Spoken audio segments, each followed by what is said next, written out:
Direktorat Jenderal, Ditjen, Otonomi Daerah Kementerian Dalam Negeri, Kemendagri, meminta anggota fraksi Otsus DPRK tidak hanya mengawasi dana otonomi khusus, Otsus. Pernyataan itu dilontarkan Direktur Penataan Daerah, Otonomi Khusus, dan Dewan Pertimbangan Daerah Kemendagri, Dr. Sumule Tumbo, pada Kamis, 26 Februari 2026. Ya, sudah bisa dimulai. Ya, ketang aja. Ya, baik. Terima kasih atas kesempatan yang diberikan kepada kami. Kami bersama Pak Sekretaris Ditjen Otonomi Daerah, Ditjen Otonomi Daerah melaksanakan pembinaan ya di dalam penyelenggaraan pemerintahan daerah, khususnya di dalam melaksanakan pembinaan tata kelola ya otonomi khusus dan dana otonomi khusus di dalam mendanai penyelenggaraan pemerintahan daerah di Provinsi Papua Barat, dan kita memberikan peningkatan kapasitas ya SDM, kelembagaan DPRP dan DPRK yang mekanisme pengangkatan ya. Nah, agar mempunyai pemahaman yang sama dengan DPRP, DPRK yang melalui pemilihan umum. Nah, kita harapkan adalah kelembagaan ini sebagai mitra kerja dengan pemerintah daerah, sebagai mitra kerja yang sejajar di dalam memperjuangkan kepentingan masyarakat. Nah, jadi 2 hari ini kita sudah lakukan secara optimal, mudah-mudahan dengan keberadaan penyampaian materi-materi narasumber dari KPK, dari Kementerian Keuangan, dari Bappenas, Kemendagri, dan kemudian dari BP3 OKP. Nah, kita harapkan ini ada satu pemahaman yang sama sehingga pelaksanaannya juga berjalan dengan baik ya, tidak multitafsir. Nah, ini yang kita harapkan ke depan untuk mendorong percepatan pembangunan di Papua Barat, di Papua, dan secara khusus saat ini Papua Barat dan kabupaten kota yang ada di Papua Barat. Tadi diskusinya menurut saya hari ini ternyata begitu seru, terutama ada hampir persepsi yang sama di antara beberapa anggota DPRK dari beberapa kabupaten soal fungsi mereka dalam pengawasan. Ya.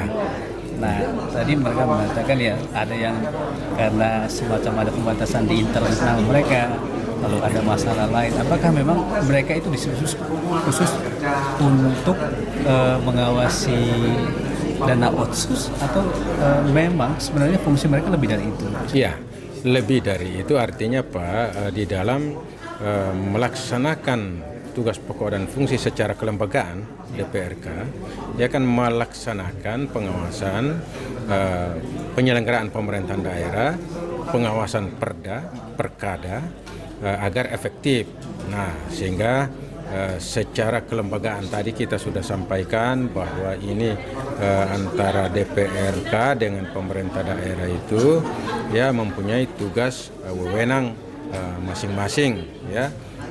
DPRK ini mempunyai fungsi pembentukan perda, fungsi anggaran, dan fungsi pengawasan.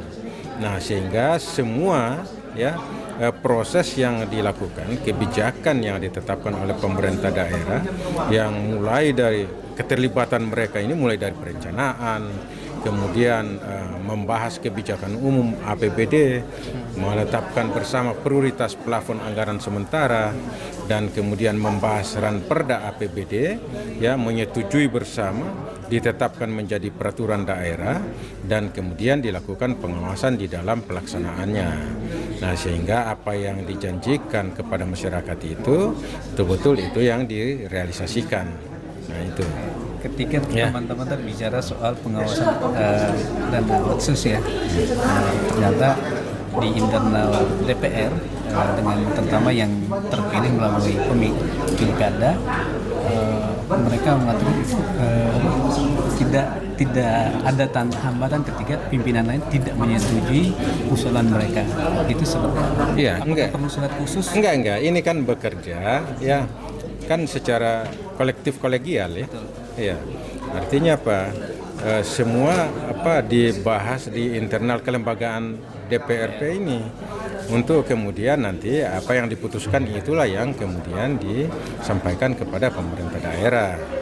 Ya, jadi ya tidak ada artinya perbedaan karena mereka pun juga ini kan sudah masuk ke dalam komisi-komisi dan kemudian juga mereka sudah masuk juga ke dalam unsur pimpinan, salah satu wakil pimpinan DPRK itu. Yang terakhir Pak, untuk kegiatan ini nanti apakah setiap tahun akan diadakan? Kan kalau kita lihat baik banget ya Pak, mengumpulkan suatu pimpinan-pimpinan daerah, ya kan agak susah ya Pak ya. Terus kegiatan ini ada dan semua hadir, apakah nanti setiap tahun akan rutin diadakan Pak untuk menyatukan visinya Pak? Iya, kita harapkan dalam rangka optimalisasi melaksanakan pembinaan pemerintah daerah ini, ya kita akan lakukan memang setiap tahun dan kemudian ini juga akan kita lakukan di 6 provinsi yang sama supaya ada satu pemahaman yang sama dan kita harapkan bahwa implementasi regulasi otonomi khusus ini betul-betul bisa berjalan secara optimal ya.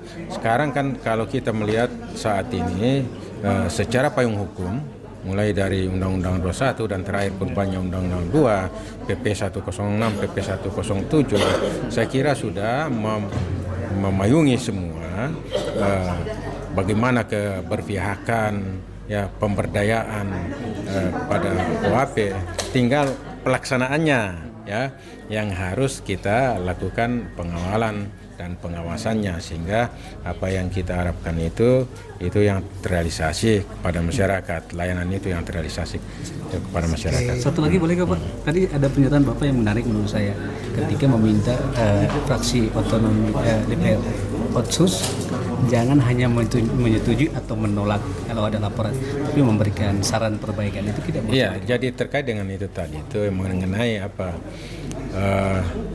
rekomendasi saran perbaikan ya dalam laporan keuangan misalnya ya kan dia tidak menyetujui, tidak ada lagi menyetujui dan menolak kan ya jadi harus memberikan rekomendasi saran perbaikan ke depan sehingga apa yang kita inginkan itu bisa dilakukan penyesuaian dan kemudian dilaksanakan secara efektif, transparan dan akuntabel itu. Nah, semua ini kan untuk diarahkan kepada ya kemanfaatan bagi masyarakat. Ya. Terima kasih sudah nonton. Jangan lupa like, subscribe, dan share ya.